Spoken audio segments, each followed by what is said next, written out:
The Norwich lanes are home to microbreweries, small-scale coffee producers and fancy fish and chips. And now, the latest in a mass movement towards artisan food and drink, a soya milk dairy. Vegan cafe Tofurei opened yesterday on Pottergate, and they're offering everything from soya sausage rolls to vegan cakes.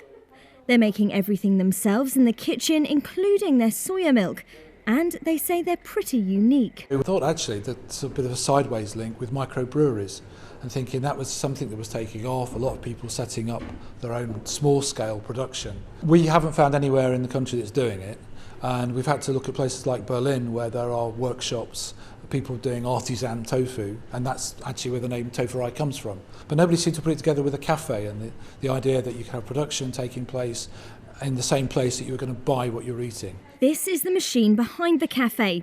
The soya beans come in raw, are soaked and washed, and then get put through this, where they get mashed, pasteurised and turned into milk.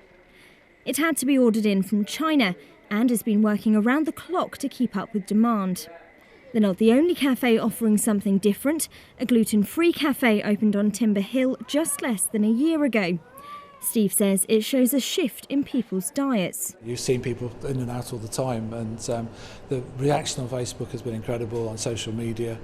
We've had so much interest while we were setting up the place, and so many people coming in saying, "Oh, we're so glad you're doing something like this." I did quite a bit of research before I started, and it was incredible to see people like Minitel and others. So it's like the big national corporates were saying, actually, this has gone from this is in the mainstream now. This is no longer a sort of niche market. If you're not catering for that market, then you're missing the trend. They're trying different types of soya milk, including chocolate and vanilla, and they even have a deli counter. They've certainly got off to an excellent start, with products flying off the shelves as quickly as they can make them. With a queue almost out the door on day 2, this is one business hoping their homemade recipes are a hit. Amy Blunt, Mustard TV, The Lanes.